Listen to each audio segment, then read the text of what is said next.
Women really need to always think about a risk and a benefit. The most dangerous thing they can do is literally drive their car down the highway. But am I going to give up driving? No, because the Right. benefits I get from driving far outweigh this risk, and this risk is really high.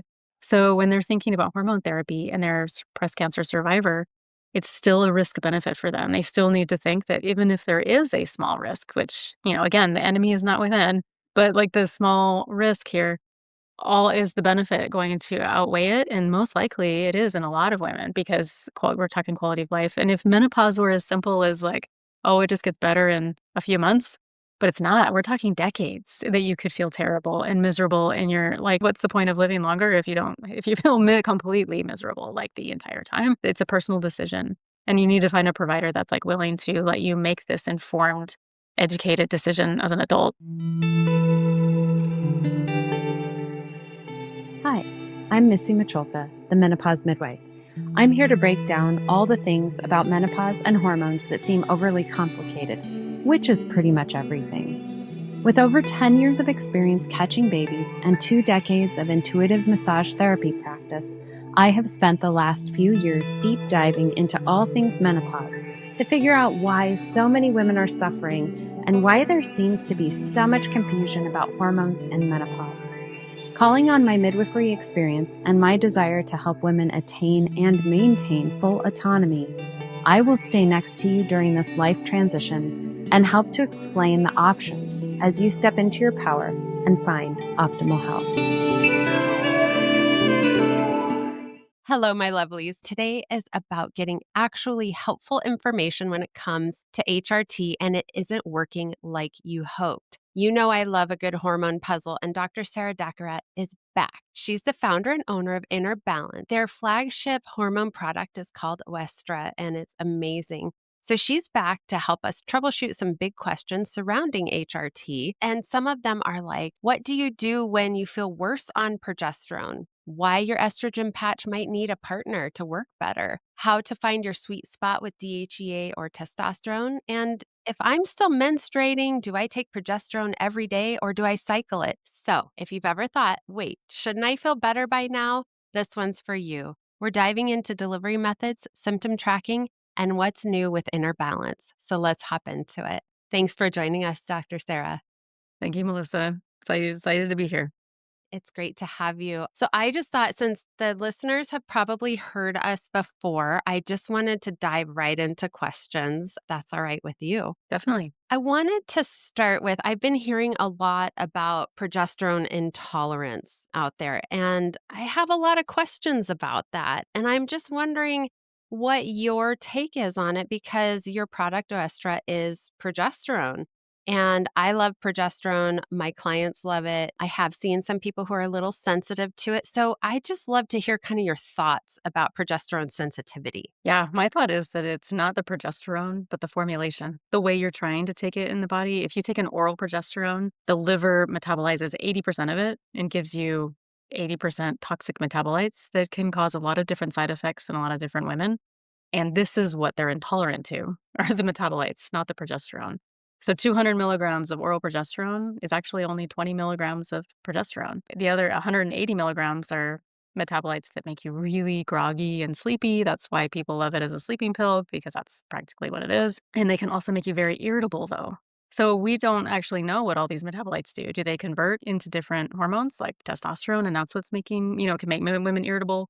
Or is it just other metabolites that are impacting the brain? So when I hear progesterone intolerance, it can be women that have PMDD, for example, and then they get worse on oral progesterone.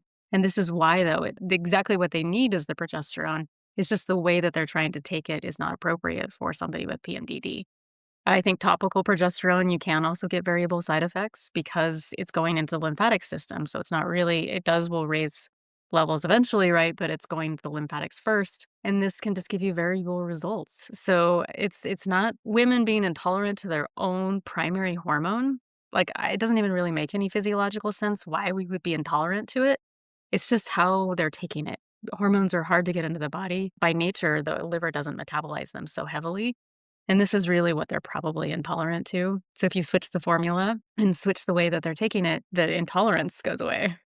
Yeah, delivery system is everything, and I think my listeners know that Yeah. that's definitely a huge piece to this. So, while if the progesterone pill, micronized progesterone works for you, that's awesome. But if you are finding that it's not working for you, just like with estrogen, with testosterone, with DHEA, change your delivery system. And so, can you tell us a little bit about? I know that we talked about it in our last pot episode, but can you just remind people what your formulation is and how women would use it? My formulation is a vaginal progesterone and estradiol.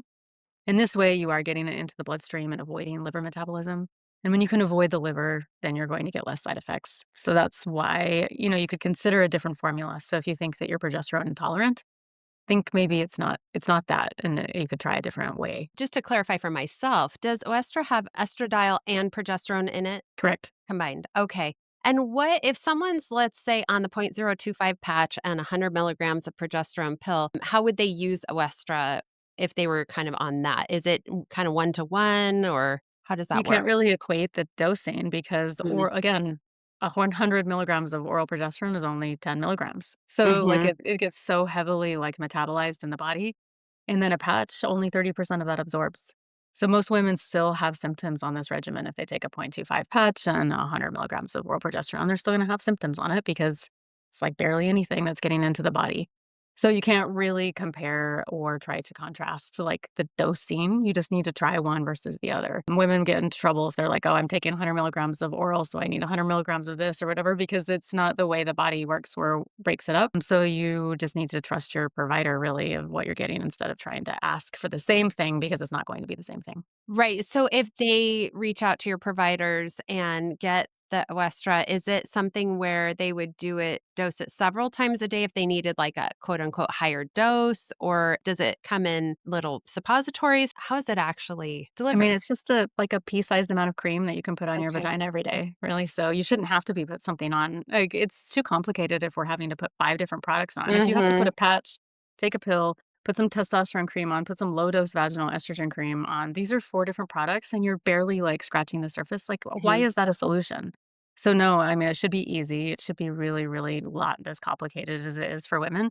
So a once a day treatment is sufficient. The best way to do HRT is to go up on the dose, like start at a starting dose, get used to it, feel it, and then titrate up as you go slowly. And you'll probably agree with me that this is what a lot of providers will do is just start low, make sure that you're tolerating the formula that you've chosen, and make sure that if you have something else that the body is telling you that you need to heal, which is often what happens when you start HRT, it's not really a treatment. What it is it's foundational to your health. It's preventative care. But when you Hmm. start it, it highlights things that maybe have been going wrong for a long time, like your digestion or your Hmm. uterus. Like if you haven't had progesterone on your uterus for years, sometimes then it can start bleeding. Or you can have breast tenderness because you have mineral deficiencies or vitamins deficiencies. So really, you need to address these problems first, and then you can continue to optimize your hormones and go up over time. And then you find the right dose that's right for you. No provider can predict what your dose is gonna be, and if somebody claims that they can predict that, they're not. I mean, that's not the way it should work, and you have to give that feedback to your provider and, like, be like, "Yes, I need to go up a little bit. I'm feeling better, and then this seems good. Like, I feel really good on this dose. This seems good for me," and that's how the best way, and it's really not a lab test because you can try to chase labs, but generally, they're gonna be normal too. The starting dose is normal, you go up, the lab is normal again, and then you go like, it's all normal, like, because the range is so big. So it's really like your labs are going to come back normal most of the time, and you just have to really, did my brain fog clear up? Did my vaginal dryness clear up? Sure that I'm having the least amount of side effects in terms of like, am I tolerating the formula? And so if you were to start with us, it's really you just have to get started on the starting dose. And then over time, our providers would work with you to raise the dose and find your perfect dose. So then that one little pea-sized amount, it gets to be a higher and higher strength if needed or as If you needed. need it. How If you it need is? it, yeah, but you really gotta give it time, right? Like, Mhm. months and months and, like, working, and hormone replacement therapy can take 3 to 6 months to really feel like you are getting it back, and it's the best regenerative medicine we have, right? It takes 30 days for the skin cells to completely turn over or your hairs to turn over, so you really want to give it time to see that regenerative effect. I think women I do feel that for them. They've been suffering for a long time, and they're like, "I want this to work right now, and I want it to be like," even though they've been having symptoms for years. So you just have to Mhm. remember that, like, "Hey, you didn't get this way overnight. And so it is like a journey and a process. Sometimes hopefully you will start feeling better. Like at least some things will start feeling better right away. But keep in mind that the optimization journey can take months. Yeah, and I hope that we're shifting the narrative now and women are gonna be starting sooner and not be so depleted by the time that they end up starting HRT. It's It's so easier. much easier. Yeah, because those receptors are still open, they're still ready for things to come in, and we just don't have all those I don't wanna call them comorbidities, but we don't have all those other problems that have just come from being without the hormones for so long. And maybe the part of that intolerance is because you've don't have the receptors, like, available, and Mhm. you're trying to do too much too fast or whatever, and you've Mhm. gone so long, and it just gets so much worse the longer you wait, and so the Mhm. intolerance is that you do have to go up a little bit slower too, potentially, because you've depleted yourself for so long. Absolutely. I know in my practice, I always talk about like we have to kind of touch the receptors to kind of wake them up. They have to kind of open back up like a little cup or a little flower. And then we can start filling them up. And that's what takes a couple of months to really get to that point where you're like, ah, I can take a breath again. And I feel like I'm in my And body again. And to build more receptors. So the body will respond Hmm. and build them again. Hormones bind, they're chemical messengers. Like we need to think of them as the communication system of the body. They will connect and communicate with everything. And they'll even bind to genes and change gene expression, for example. So the expression of the receptors and getting them to express on the cells takes time.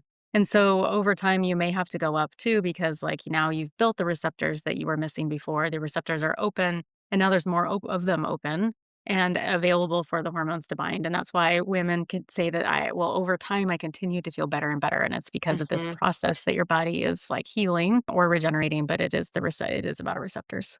Yeah, definitely. I love that. And I think the more we understand that as a whole, then women can start caring for themselves in a way that they understand. If they can understand how these things are working on a really simple level. It's not like yes, all the chemistry is complex behind all of this. But understanding the basic physiology of how our hormones work in our bodies is pretty basic. That's what I love about now that we're getting a chance to explain these things to women so they can understand them. But that kind of leads me to you were talking about your symptoms. And I was wondering, do you have favorite trackers, logs, symptom checklists that you like to recommend for women? Not really. I think that they should just do their own. Like, what are the 10 symptoms that are bothering them the most? It's usually the same. Like, what generally brings women in for HRT is where they have a breaking point. Like, they don't come in at age 30 when they start to have digestion problems, which is when they should be coming in and starting it, but they don't see that as attribute that to hormone therapy. What they're really attributing is like sleep and mood and libido and things that are more classic symptoms. Mhm. But really, like high cortisol, your digestion, your skin and hair like start to decline around your early 30s. This is what you could track.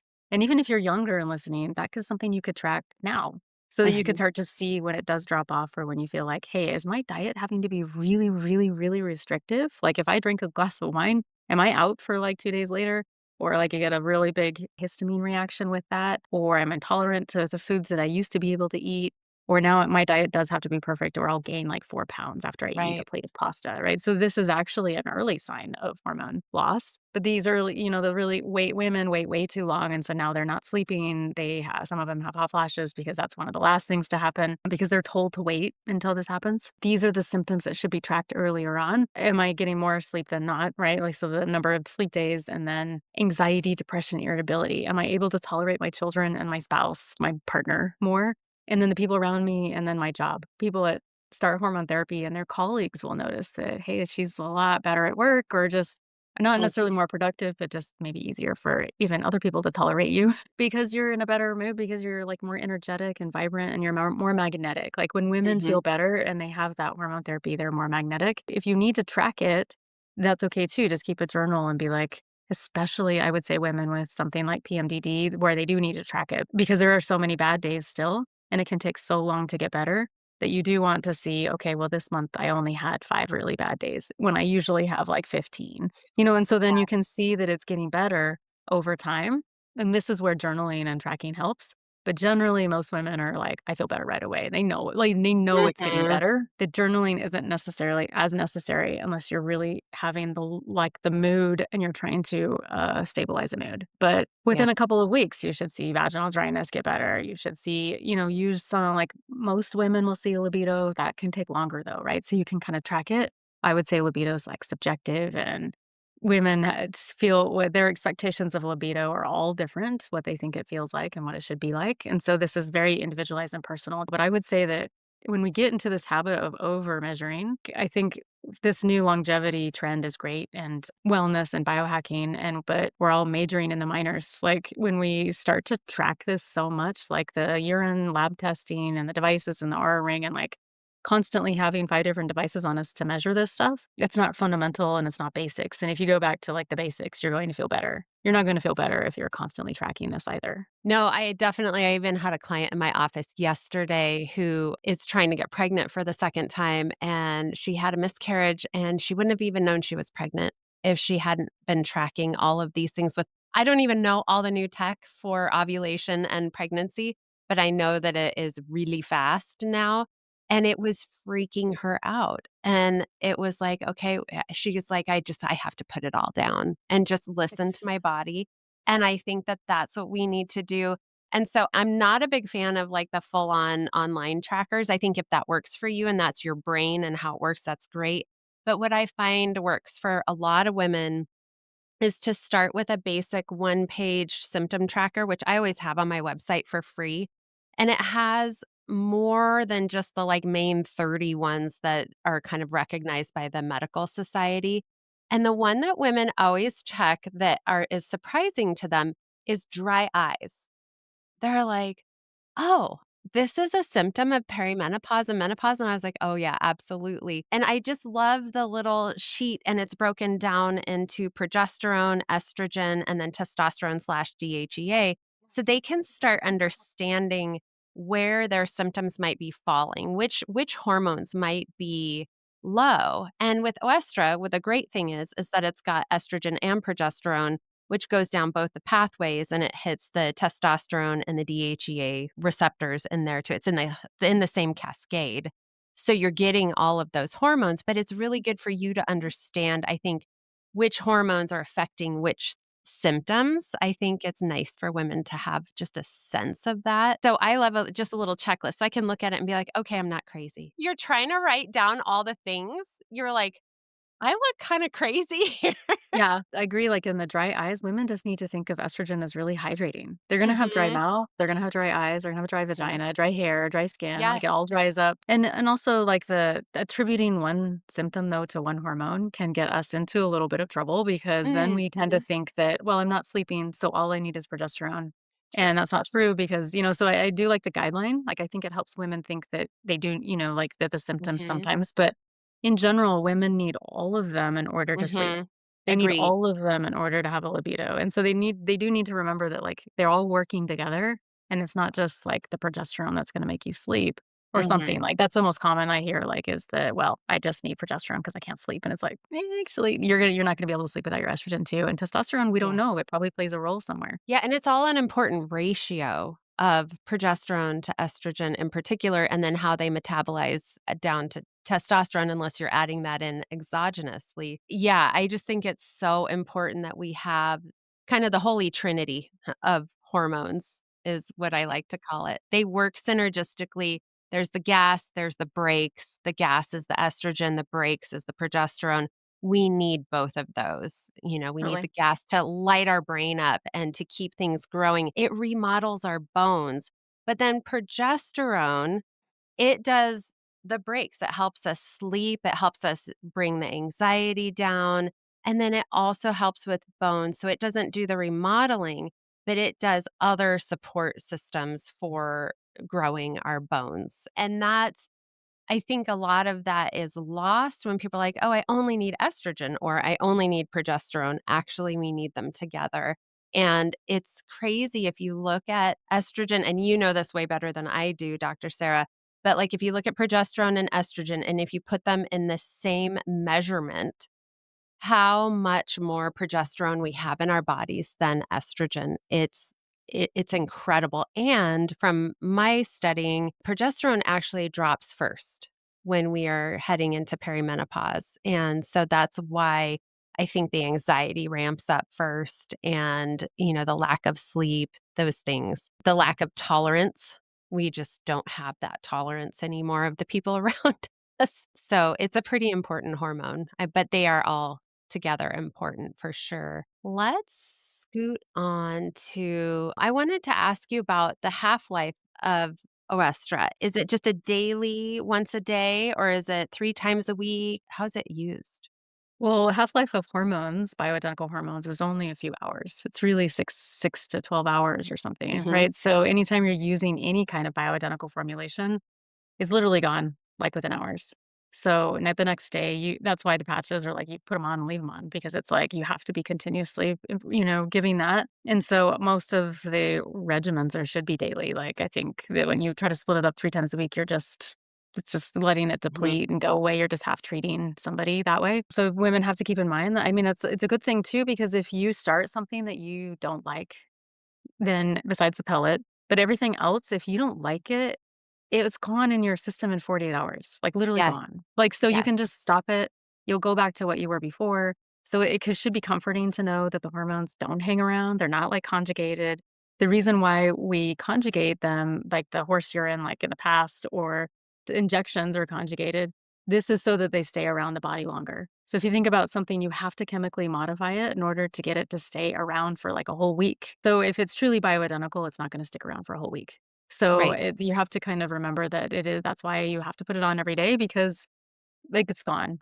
And women do tell me, "Oh, I think I metabolize estrogen really slowly," and we've really given women, this information and making them think that the enemy is within and that they can't get rid of it and it's there and it's killing them and hurting them and causing all these problems, and it's really not fair because we actually do get rid of hormones, like, pretty quickly. So, right. just keep that in mind. It should be comforting if you wanna try formula, with the exception of the pellet, and that's the problem with the pellet.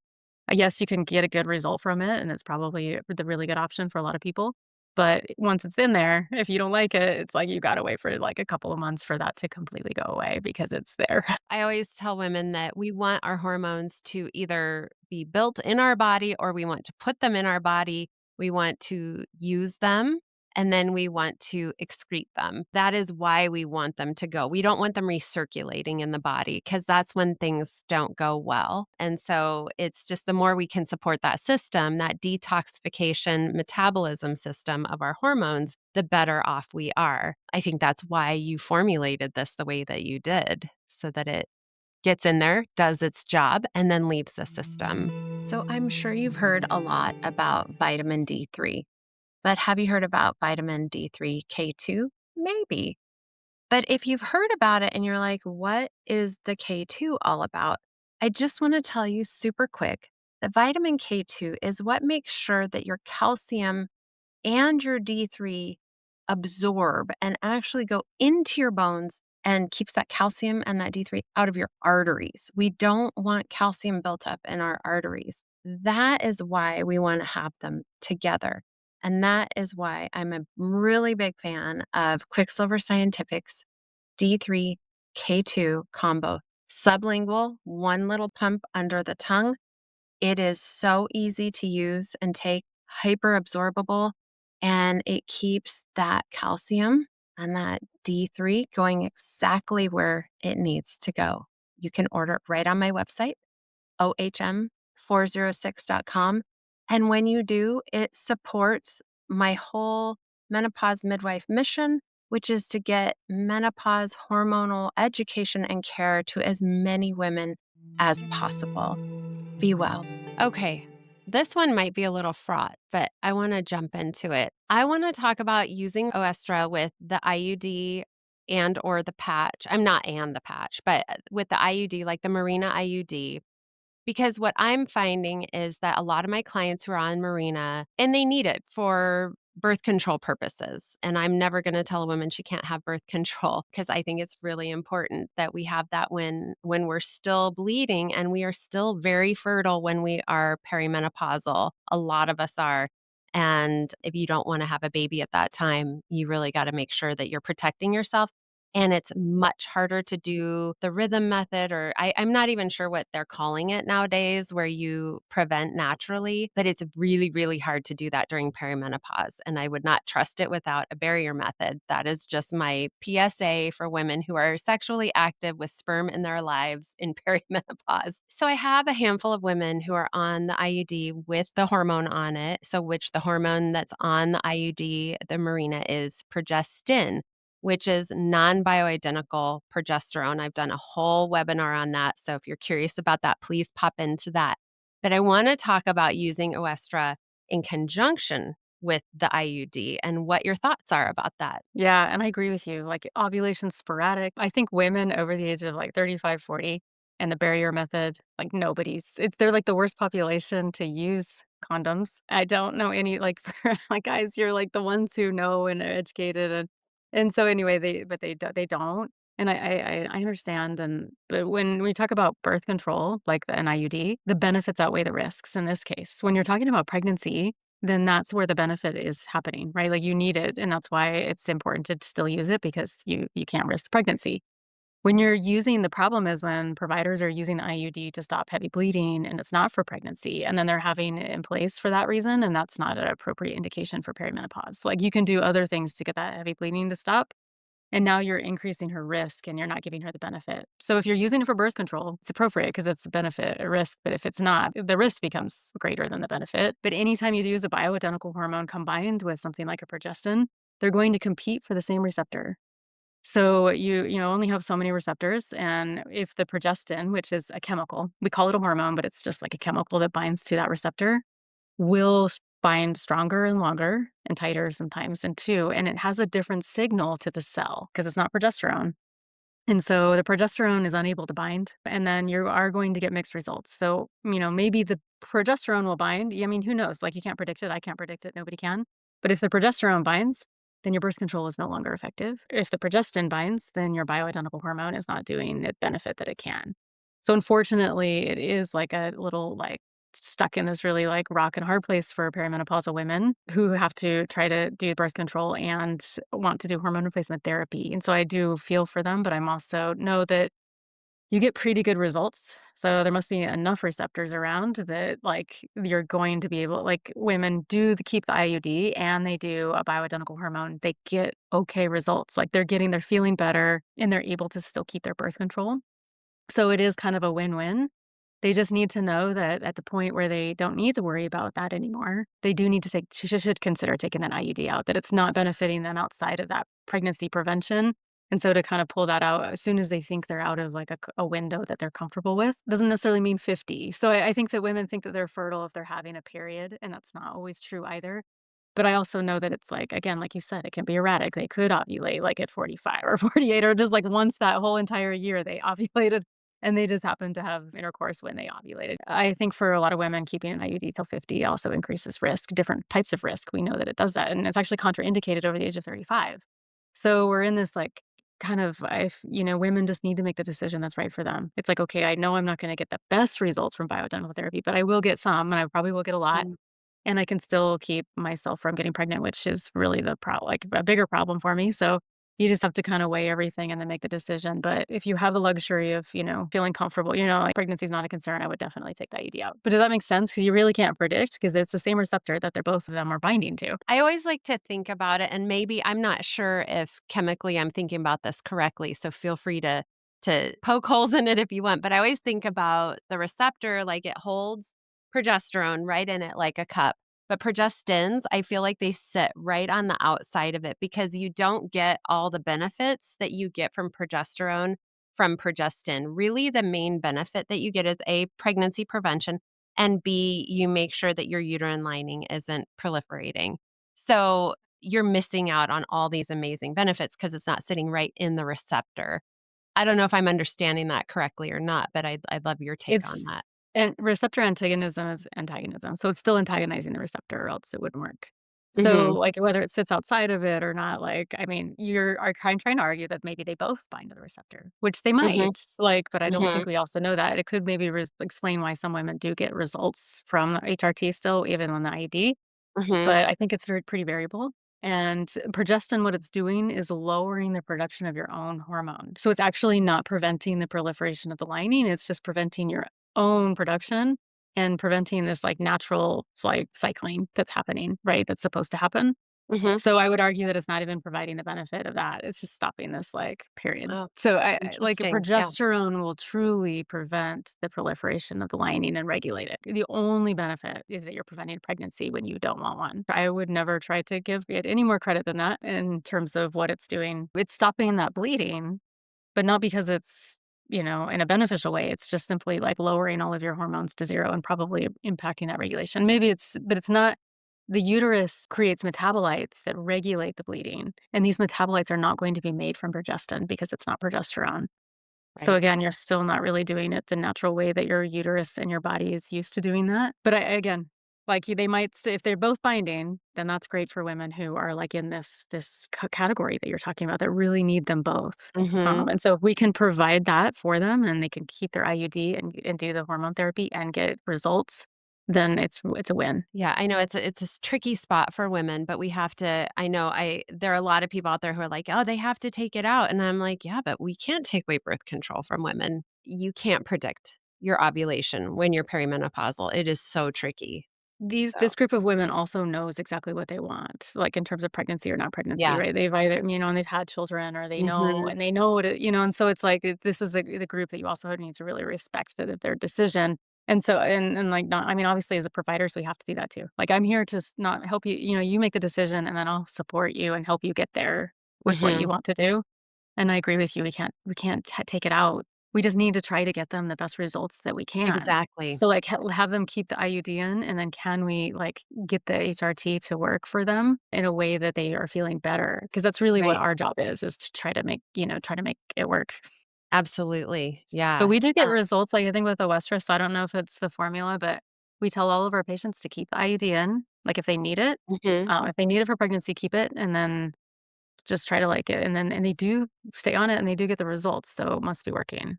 I find results in my practice too when I layer on top. So, Okay. yeah, it's been amazing for women. So then if someone's on the patch and they love their patch, but they are feeling like they wanna try Oestra too, but they don't wanna give up their patch, any reason But they couldn't do both? the Yeah, I wouldn't do both, like, why would you need to? It's a waste of money. The patch is, like, literally nothing, hardly. Like, I'm glad they like it because they're getting a little bit. But there's plenty of estrogen in Oestra that they can it's more systemic, it's going to get your levels into a better protective range than the patch will. So you can ditch the patch, like, it's just, like, One nothing or on the other. it's nothing well, it's just nothing on top of the Oestra. Why would you do it? Mhm. It's like, in fact, you might feel a little bit imbalanced if your estrogen gets a little bit too much. Again, it's individualized, you can try it. Like, you're like, "I tried Oestra and I felt like I needed a little bit more estrogen, and then I put a patch on and I feel a little bit better, and then that's okay." But I wouldn't go out the gate and, like, put them both on because Right. usually you don't need them both, but you can always add on later and to try to get a little if it's not enough and you want a little bit of extra estrogen, then a Mhm. patch would be, like, a good way to taper that and titrate it a little bit.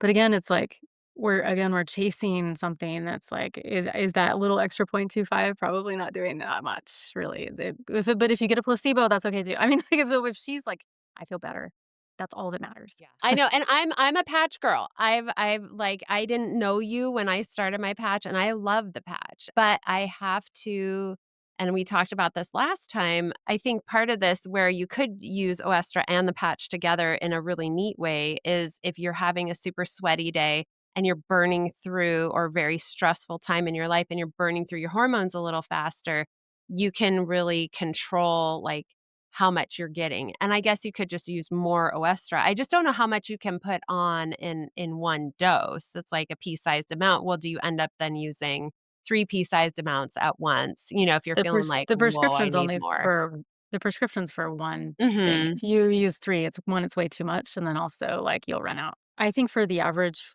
woman and patient, this is too much to try to, like, "Oh, I'm having a stressful week, I need to add on," and we need to get away from this, like, we need to be giving her enough so that she can make it through a stressful time without having to increase her hormones during the stressful time. I Mhm. think, we this is kind of like a outdated way that we used to do that and giving, and I like giving women more control. Obviously, they need to, like, be able to control that. And you could do it personally, like, because 'cause you're you're knowledgeable about your own body and what you do, and, like, that would work for you. But I think in general, it's hard for women to, like, even predict, "I'm gonna have a really stressful week next week. How do I raise my hormones so that I can you know what I mean? So, we just need to be able to support her, and Oestra should be able to do that. So if you're only doing one of it and you feel like you need to go up in dose, then you'd work with the provider and go up, and to simply just go up on your Oestra dose in general, like, every day. It should be steady, and it also should be stable. If you are swinging and you're going up and then down, and because you're stressed and not stressed and stressed and not stressed, and then you're trying to regulate your hormones that way, you're gonna feel really unstable. Hormones need to Oh, be yeah. like, so No, you gotta I know what you're saying, and I don't mean it like that. I mean it more like sometimes if you like, I know that I need to change my patch on day 3 instead of day 4 because I can tell, you just know. but, like, it shouldn't Um be so little that you should notice that. So the patch is really only getting women between, like, 40 and 80 at the most. Mostly, it's usually 40 to 60 picograms per milliliter. If you feel it wearing off, it's just not high enough for you too, you know what I mean? So you need to get to the point where you don't have any symptoms, like, or that you feel like you have to change that, barely taking the edge off. That's not been my experience with it though. The day you change your patch, like the symptoms and the energy are all great. And then it does wane over time because you're going to metabolize through it. Sometimes I get 3 full days, sometimes I get 4 full days out of a patch where my symptoms are mitigated. So I guess that's what I'm talking about. And I think that's just my experience with it. Here's the thing. I still want to try Oestra. Switching from something that I know works really, really well for me is always challenging, you It's hard know? because, like, if it's working, you might want to just stay with what's working for you too, Mhm, because, like, mhm, thinking that that might be better is not always the case. I think mhm, we have a lot of clients that switch because what they're doing is not working, right? So mhm, then you're like, "Okay, well, this patch and pill are not covering my symptoms. I don't like it," or for whatever reason, and then they'll switch and but if you're really happy, and I would definitely stick with what's mhm, working. There may be a point, it might be a year from now or 3 years from now that that doesn't happen, and now you feel like, "I need to change," and then you can switch at that time, mhm, but you're right. Once you get to the point where you're feeling really good and you predict it, like, I already know, like, I'm in this rhythm with my body and I feel great. The vast majority of the time, I feel amazing. I would just stay with that. It's really hard to replicate it. To say that you're gonna feel better on it on it's not always true. It right, can be a lot of things can yeah, I would agree with yeah, you. Just stick with it. it's so true, and it's but I do want women to know that they have all these options. They're not just stuck with one thing, so if something isn't working for you, check out Oestra because it might be the thing that just really works for your body. So I do wanna switch gears just a little bit and talk about post-cancer patients or women who are denied hormones for DVT reasons, blood clot reasons, or any other reason. Are you having success being able to help these women? So I think women need to remember, like, if you have a previous clot and you've been told your doctor's been like, estrogen, again, the enemy is within, and estrogen caused this, which is really not true. What increases the risk is birth control. So it is combining an oral estradiol, with a synthetic progestin. When you combine these two together and you swallow it, or inject it, you're increasing your risks. Again, I don't want to worry anybody because it's still rare. Stroke is a very rare occurrence, and smoking is the number one thing that raises your risk. So if you're a smoker, this is what's raising your risk. So, and then on top of that, we have like other risks that can do that. But if you're a smoker and then you add on birth control, then you're increasing your risk, right?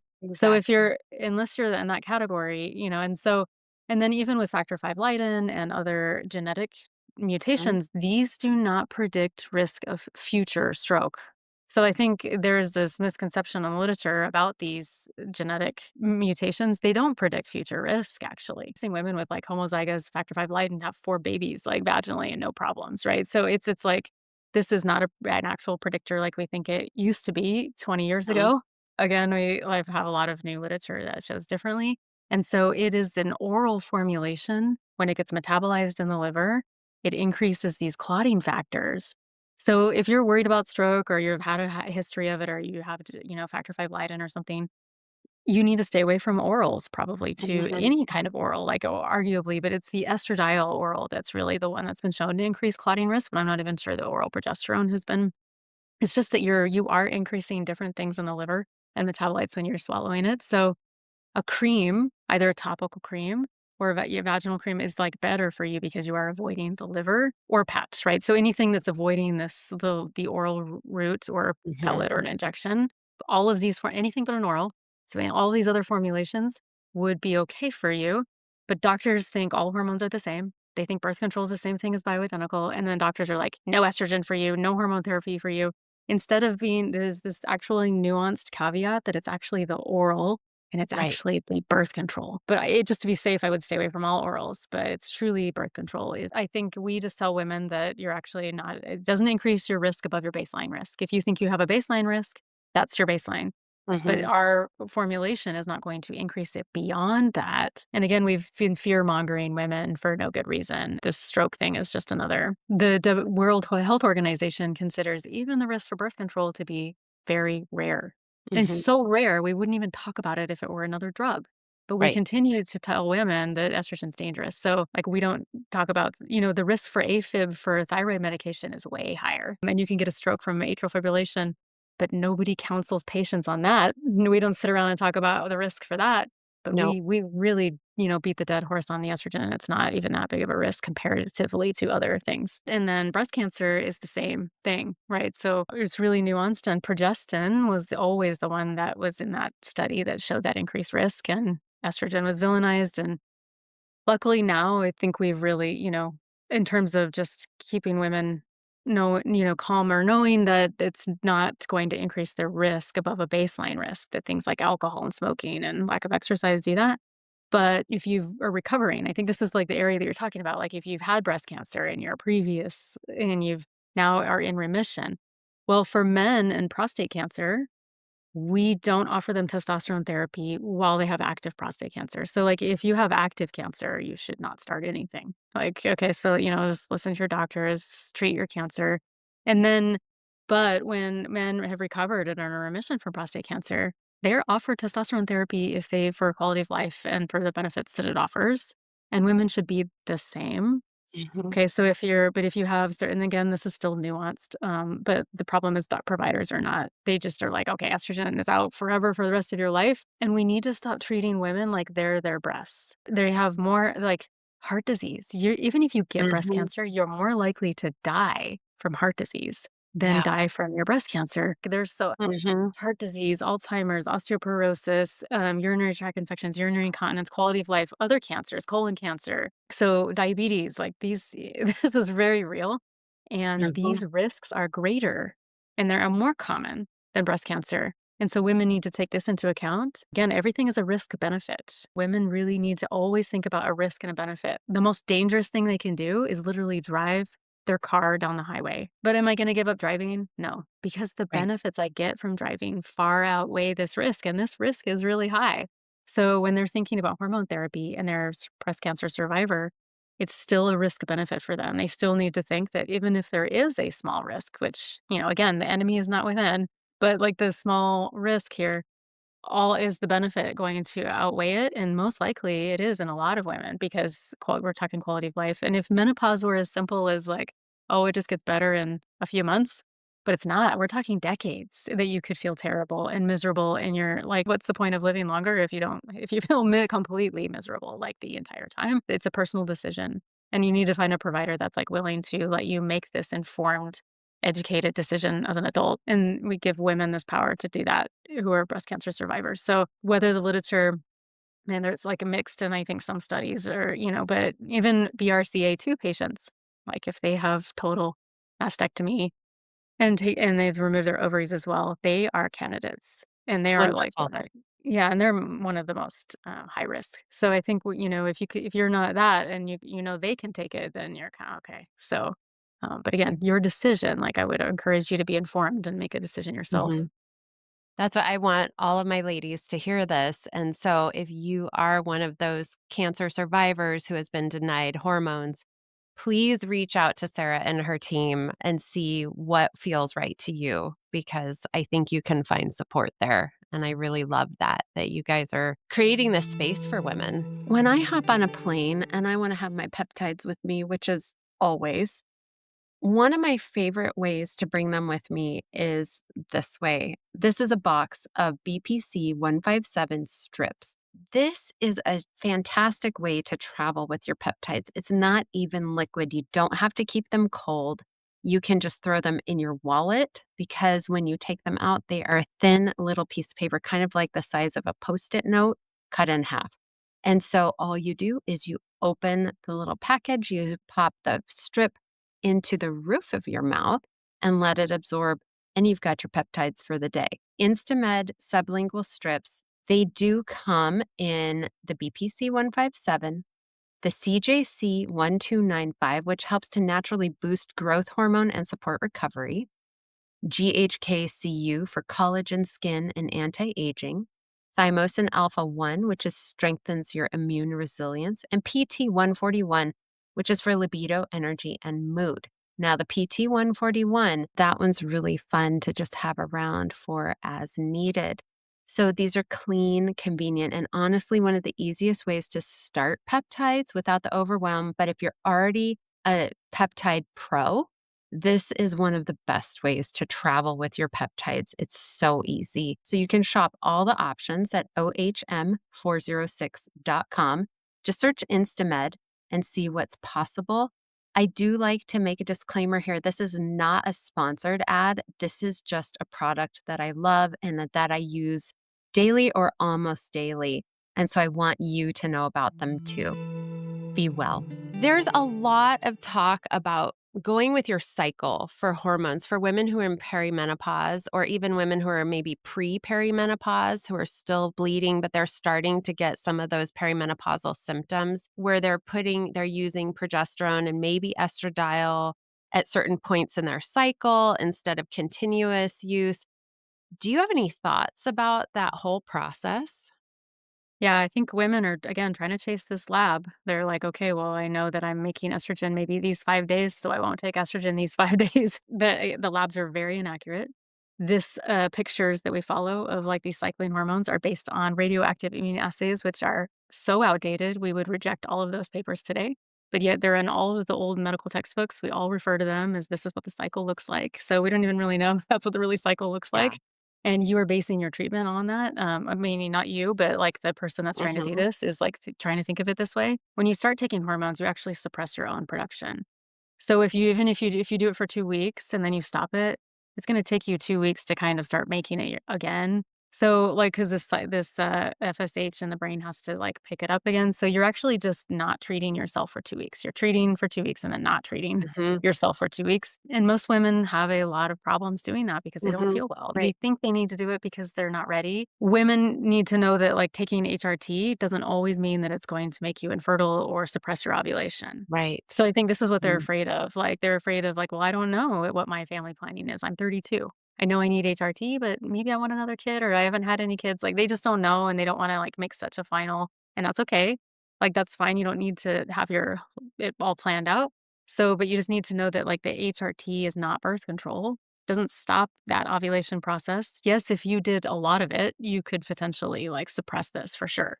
So we suppress men and their sperm production if we do too much testosterone too, and the same thing with women, but Oestra has not been shown to ever suppress LH or your ovulation. Women get pregnant on HRT, and so that's why we recommend the IUD because we know that, like, they can still get pregnant on HRT. This concern about needing to keep this cycle, I question, like, why they think that they're gonna feel better doing that. And then in nature, if your egg doesn't get fertilized, your hormones drop to 0. And this is what in nature, what you have a withdrawal bleed every month. That's literally what it is. And that's why we all feel terrible during our periods because there's hormones are 0 for like 7 days or whatever, this period of time, 5 to 7 days. And so before they ramp up again. And so you have to, if you want to mimic that with hormone replacement therapy, you need to stop everything and have it go to 0, even the progesterone, right? Like everything needs to go to Mhm. 0 so that you can have this like withdrawal bleed. And women think that the ovarian cycle and the uterine cycle are always linked, and they're not. So you can have like them separate, in the body, probably, most likely. We need to really study this more. Like, Mhm. for something that happens for half the population for their like entire life, and for 1 week out of the month, we need to be able to give a better answer to women. But I also know that when women try to cycle this and do estrogen and then progesterone, they don't feel that great. Like Right. I, Agreed. so it's kind of like maybe that's we need to reevaluate and look at, like, the maybe I think we need to go back and study this actual cycle to see how the hormones are peaking. Maybe they're Mhm. both are peaking at the same time at ovulation and not like this, like, thing that we think is happening, so that women can be more informed in this age group that you're talking about that really want to keep this. But for our perimenopausal women or women who are still cycling, we just tell them to stop the cream on day 28 or day set 27, like, so that they can have a period and then have to start it again. So you're basically never gonna, you're gonna just keep you have to artificially kind of produce this, like, every month. What are your thoughts on skipping periods? And then, like, so if you're truly just perimenopausal and you're just gonna just constantly dose, because data I've seen and skipping periods is, by just continuous dosing is the data show that it seems okay. What are your thoughts? It's okay. Can you get away with it? Probably not. Like, I think most women like, I just tell women, "Look, They'll I'm gonna." break through. You get breakthrough, you get Mhm, bloating, you get cramping, like, 3 or 4 months later, like, you're gonna feel terrible, and it's like your body's, like, absolutely needs to have this period. There's probably a way that we detox maybe this way, mhm. there's something there that we need to shed this lining. So, you can skip periods, like, definitely, and I do. And I tell women, I'm like, "Look, I get it." Like, when I first started this, I was pretty rigid in that you need to do this every month, this is really important. And then the more I work with women, it's like we all have lives and kids and jobs, and, like, it's just really impractical to ask them, and they feel pretty terrible when they're doing it sometimes. So Mhm, I just would support you in your decision, and if you wanna skip it, just keep in mind that you should try to have a period, like, 3 times a year. Like, mhm, I think you should aim for this, like, mhm. like, really have it set aside a few days, have a really full period so that and then you reset, and actually, I think you realize how good you feel, the receptors are empty for a while, and you Mhm. reset, and then so don't try to skip too many, but you can skip if you're going to a vacation or, like, skip a period, it's fine. And you're right, that's probably and people with endometriosis or, again, PMDD or something like that, that's okay, skip the period because your period's Right. going to be pretty bad for you. But be prepared for some breakthrough, because you probably will have some. Some women always have breakthrough, some women don't ever have any, and then there's everything in between because 'cause we're so individual. But I love that. I like the 3 bleeds a year. I think that's a really I wish I had known about this while I was still bleeding. It would have been great because I would have done it. Because I suffered a lot through my periods. Thank you for addressing that with us. I wanna talk about, before we go, what's new at Inner Balance? Yeah, so we have a new face cream, and it has 4 ingredients instead of just 1. I think, women will put estriol is really popular, and even estriol and estradiol, like these really micro doses that are just local on the face. And they're noticing more hydration, and Mhm. so I paired it with niacinamide and tretinoin, and to get a lot better results. So for hyperpigmentation and, like, tone and the texture, Love and it. then if you have facial hair, which I think a lot of us don't want to talk about, or acne, so something where you feel like you have DHT really breaking through in your skin and causing either hair growth or acne, that we put finasteride as an optional ingredient in there. And topically, you don't get side effects because you're just trying to treat this, like, area here with the facial Mm, hair, and 60% reduction in facial hair. So wow. pretty, like, Love good. So it. if it's something that you, like, are shaving or doing something now, treat the root cause, which is probably this DHT and hormonal, and you might like it better than, like, taking an oral, like a spironolactone or something, which I think, a lot of women do, but if you just have mild acne too, that can help. Gotten a lot of really good feedback. I've been using it not personally, but, like, I've in clinic for years, and women do love the combination, and it's such a low dose of tretinoin. It's such that can be so irritating and cause so much Mhm, flakiness. Even for you, if you have really sensitive skin, maybe every other night is fine, or even 3 times a week. But it's such a lower combination that it shouldn't completely cause you to get red and dry out, and so it's even than the other products on the market that use quite a bit too much, and they cause too much thinning. So you mhm. wanna you don't want your skin to age, you wanna use a product that's not going to make your skin age more, you're trying to reverse the aging, and if you thin that out and you're not protecting that barrier and you're using too much tretinoin, arguably that's gonna make you too sensitive. Just to take advantage of the exfoliating benefits, just a little bit, yeah. Yes, that is so great because 'cause I'm one of those people with tretinoin, I just get all flaky, and so but I love after the flaky, it's really a nice result, so it's great to have that mixed in with the estriol and the estradiol. Is this gonna be an OTC product or only RX? It's prescription only, yeah, just Okay. because of the ingredients are prescription. Yeah. Okay. So if people want to get it, they can get on Inner Balance, or how will they find it? They can go to the website, innerbalance.com, and you can just sign up for the face cream. So even if you're not ready or HRT, like, it's like you're already found your HRT that you love, you don't have to do them both. You can sign up just for Okay. the face cream. You still have to, like, fill out information for us, and then our clinical team is still available if you have issues or questions or our customer service or anything like that with the cream, but you can just sign up just for that. Oh, wonderful. I love that. All right, Dr. Sarah, thank you so much for joining us today. It was a pleasure to have you back. And I hope that if you have any questions for us, our audience, please ask them again. And Dr. Sarah and I can come back another time and answer really specific questions if you want. And if today's episode made you go, wait, why has no one told me this before? Please share it with a girlfriend, your group chat, or that one friend who's still scared of hormones. And hey, if you've got 30 seconds to drop a rating and a review for the show, that would be great because it helps more than you know. It's kind of like hormone support for this little podcast. It keeps things flowing, balanced, and full of good energy. Thank you for being here. Thanks for caring about your body. And remember, you don't have to figure this out alone. We've got you. Be well. Thank you for joining me here today on the Menopause Midwife. If you'd like more information or to work with me, feel free to check out my website and book a wellness consultation at ohm406.com. Be well.